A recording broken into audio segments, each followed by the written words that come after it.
हाय sacks, मैं एक सामान्य नागरिक। मैं एक जागरूक नागरिक। ओफो, दिवाली सर पर है और पूरा स्टोर कूड़े से भरा है। चलो कुछ कूड़ा हटाया जाए। ये न्यूज़पेपर अब तो किसी काम का ही नहीं।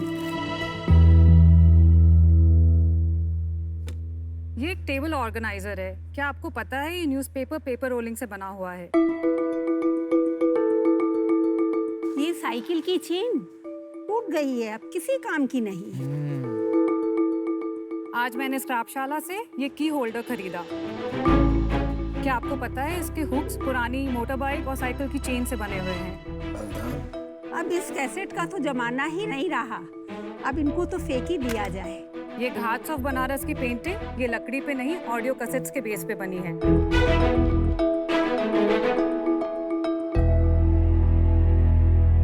मैं मधु शाह, ये मेरी बेटी शिखा शाह। नमस्ते शाक्स, हम बनारस से हैं। CPCB के डेटा के अनुसार मुंबई में हर रोज 7 lakh kilo non biodegradable waste generate होता है। इसका 90% सीधे कचरे के ढेर में जाता है। स्क्रैपशाला अपने प्रोडक्ट्स और सर्विसेज से इस बढ़ते हुए कचरे के ढेर को कम करने की एक खूबसूरत पहल है। हमारे प्रोडक्ट्स और सर्विसेज का इस्तेमाल होम डेकोर, लाइफस्टाइल और गिफ्टिंग में किया जा सकता है, जैसे कि ये इको ब्रिक से बना टेबल और स्टूल। ये पूरा का पूरा products 15 kilo single waste plastic से बना हुआ है। स्क्रैपशाला के सारे प्रोडक्ट्स कारीगरों द्वारा हाथ से बनाए गए होते हैं, जो बनारस के आसपास ही स्थित हैं।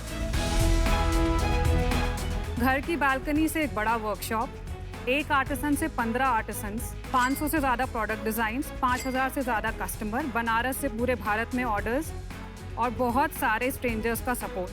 2016 से 2021 की जर्नी ने स्क्रैपशाला को एक प्रोडक्ट बनाने वाली कंपनी से एक लहर बनाया है, जो अपसाइक्लिंग को एक ऑर्गेनाइज तरीके से भारत के हर कोने में ले जाने के लिए अब तैयार है। आज हम स्क्रैपशाला के लिए 50 लाख की इन्वेस्टमेंट चाहते हैं 10% इक्विटी के बदले में।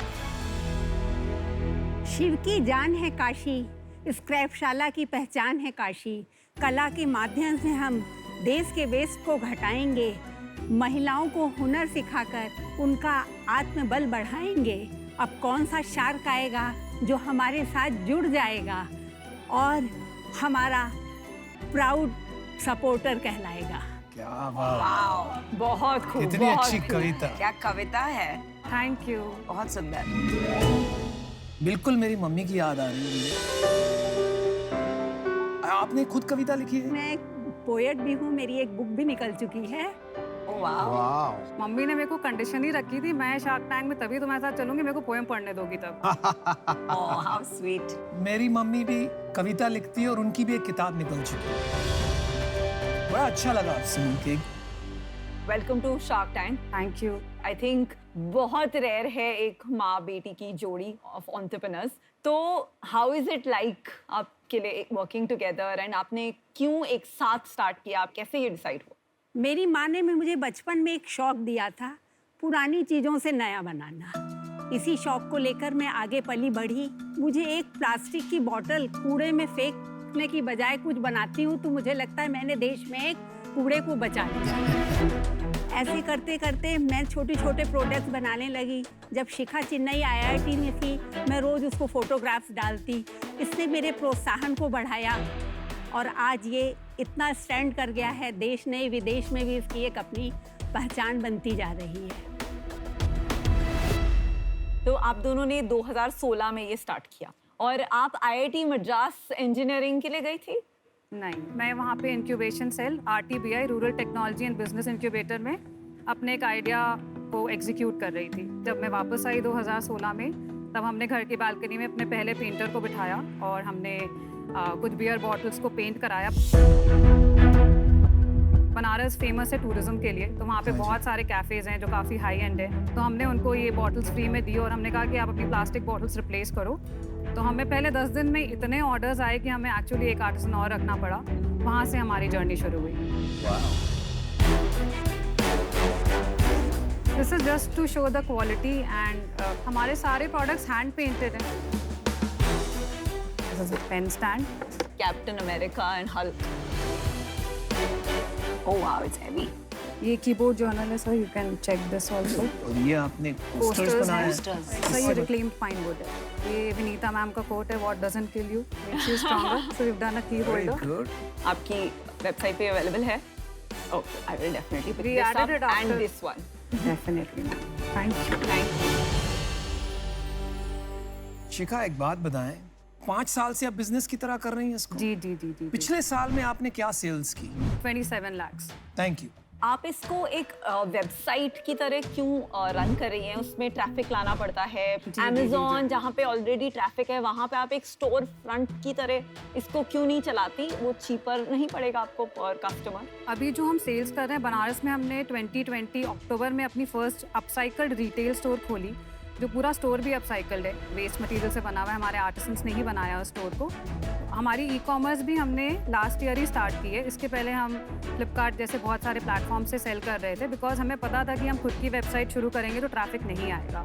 तो जैसे एंटरप्रेन्योरशिप की जर्नी में सीखने मिला था कि एकदम से बिजनेस को एक्सपैंड नहीं करना है, लीन तरीके से चलना है। तो we always run the business in a very lean. We fact covid में भी हमने कोई लॉसेस नहीं किए, हमें किसी आर्टिसंस को निकालना नहीं पड़ा, क्योंकि बिजनेस इतना लीन था कि सर्वाइव करना बहुत ईजी था।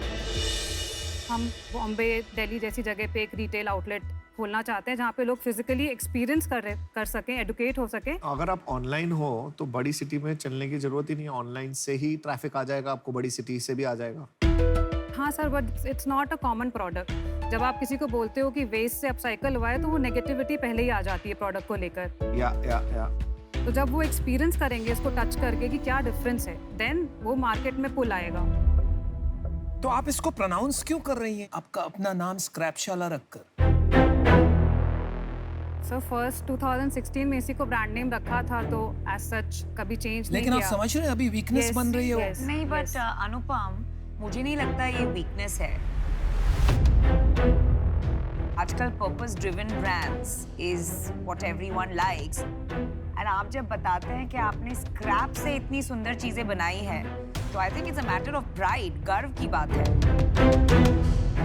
तो I don't think it has a I don't agree. Negative. I think purpose-driven brands are different from calling your brand scrap.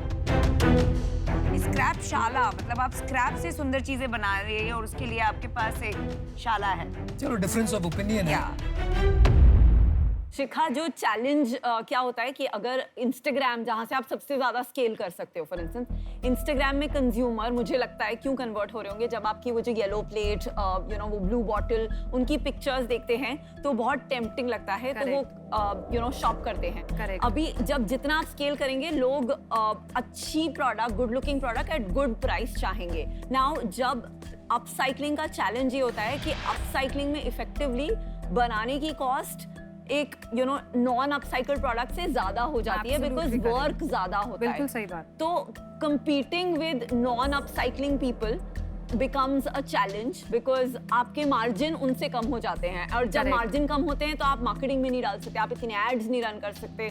तो बिजनेस में स्केल में ये चैलेंज होता है हमारे ये अपसाइक्लिंग एंगल का। मुझे ये बिजनेस स्केलेबल नहीं लगता, इसलिए मैं इसमें इन्वेस्ट नहीं कर पाऊंगी। Best of luck, and I would personally be happy to help out in any way with the business. ये थोड़ा सा टफ बिजनेस है, बट ये बहुत अच्छा काम है। मेरे को ना बुरा भी लग रहा है मना करते हुए, but I am out of this. Madhu ji, I will not be able to partner with you on this growth journey, so all the best from my side. Thank you sir. मेरे को ये लगता है कि आपका ये जो बिजनेस है इसको एक आर्टिसनल बिजनेस बोलें या एक बुटीक बिजनेस बोलें, हर पीस अलग है और आपको हर चीज़ को बेचने में एक एफर्ट लगेगा। तो आप अगर इसको एग्जीबिशन में लगाएं तो हो सकता है बिक जाए, फ्ली मार्केट में लगाएं तो बिक जाए, बट ज़रूरी नहीं है कि अगर आपने इसको ऑनलाइन लिस्ट कर दिया तो वो उसी सेम स्पीड से बिकेगा। इसमें ज़रूरी नहीं है कि पैसा डाल के आपका स्केल भी आ जाएगा। ओके। तो इस कारण से एटलीस्ट मेरे को नहीं लगता कि उस एक इन्वेस्टेबल बिजनेस है, इसलिए मैं भी आउट। मधु जी एंड शिखा, मैं कब से आपके प्रोडक्ट्स को देख रही हूँ और ऐसा मुझे कोई डिफरेंशिएटर या कोई अनोखी या अलग बात ऐसे जंप करके नहीं आ रही है कि हाँ ये कुछ अलग है। मार्केट इतना क्लटर्ड है, भरे पड़े हैं products from scrap, and for that reason I am sorry I am out. Investor जब आ जाता है ना, वो खाली दोस्ती यारी में नहीं आता है, वो डिमांड करता है कि इसका इन्वेस्टमेंट इसको रिटर्न हो जाए। तो मुझे लगता है वो स्टेज पे अभी तक आप हो नहीं, इसलिए मैं आपके साथ नहीं जुड़ पाऊंगा आज। आई एम सॉरी, मुझे आउट होना पड़ेगा, बट फिर से कहता हूँ I wish you all the best Shikha and Madhu ji. Thank you very much for coming in today. Thank you. Thank you. Thank you so much.